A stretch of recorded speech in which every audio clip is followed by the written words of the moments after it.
Hey everybody, I'm George Conley from Scratch Golf Tips. Thanks for tuning in. Today, I'm going to be talking about how you can get rid of a hook. Now, I have a lot of people ask me about slices, but hooks are just as prevalent an issue in golf. So this video is going to be about diagnosing what causes your hook, and then once you know what causes your hook, we'll talk about how to fix it. Now, I do have a video on slices, which is the opposite of the hook. For anyone who does not know, if you are a right-handed golfer, a slice is a ball that starts off fairly straight and then goes very dramatically from the left to the right.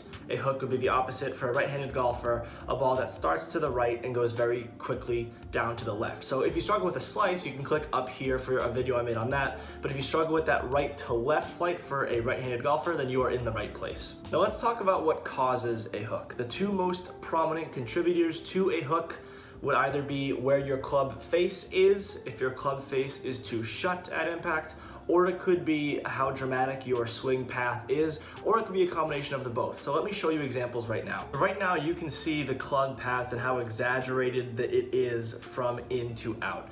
Now, because you have a path that is intrinsically coming in to out and wrapping around, it's going to put the side spin on the ball that would warrant that kind of flight. So that was kind of a bang up job right there. So if you have the ball right here, the club comes too exaggerated in and then it wraps around the ball. Think of it like this. It's gonna wrap around the ball. Then the ball is going to have this type of side spin. And if it's too exaggerated, it's going to have too much side spin and drift way off into what is pronounced the hook. Now, ideally, you will have an in to out club path, but it'll be a lot less exaggerated than you saw in that video example, and it will put on that very subtle side spin, and that's what would produce a baby draw. But when it's too pronounced and it comes way into out, that's when it turns into a hook. So that's the explanation of the club path as an issue. Now let's take a look at the club face. So as you can see at address, a lot of people have it fairly neutral, and then when it comes over the top into transition, it will come down usually at a little bit of a different angle. Now sometimes this is intentional. It's good to have, a little bit of a slightly open club face, which would, if this is the ball right here, that would be a little bit open, that would be a little bit closed. Now, generally speaking, this is a great way to promote a fade open or a draw closed.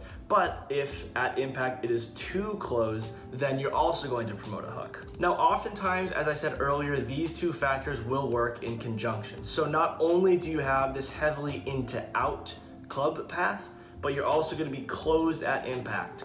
And because those two things are so exaggerated and they work together, that's why you get that very dramatic club or very dramatic flight in the ball. Now, before we get into the big technical changes that would prevent a hook, let's talk about some subtle things that you can do that may turn that hook more into a draw. Something as simple as opening up your stance a little bit is a great way to start. Now, generally speaking, you should be fairly flush with the ball in terms of your feet. And if you want to open up your stance, which means your front leg comes further away from the ball, opening up the stance, that would promote more of a fade. What you're going to be doing by opening your stance up is you're going to be allowing for a more out to in club path. You can swing across your body much more freely with that open stance because your lower body's already a little bit open, so you can come across. So I don't want you swinging like this because that's what's going to produce a slice, but when you're already coming too far from in to out, if you come and open up your stance a little bit, it's going to make this swing path a little bit more neutral. So that's one very easy fix that can help. So that would be the simple fix that can help with the path. Now, a simple fix, and it may sound too simple to fix the club face at impact, is just opening up your face a little bit at address. So in theory, if your wrists don't change positions at all, if you're normally neutral and you come in a little bit too closed, if you turn that neutral face a little bit open, then you'll be neutral at impact. So those are the two simple fixes that can be very beneficial. But if you utilize those fixes and it takes a little bit of the draw off, but it's still a pretty pronounced draw, also a hook, then you may want to take matters into your own hands and do a larger swing change. Now, as I recommend to anyone throughout a swing change, be sure to record your swing in normal and slow motion throughout the process. I say this because with a swing change, it's so easy to do all kinds of different things differently, and you don't even know what you're working on. But when you film your swing regularly, you can visually see, hey, here are my positions, here's what they need to be. And then you can compare side by side the video before the swing change and after the swing change. That being said, a great swing thought that you can have to get rid of the hook tendency in your swing.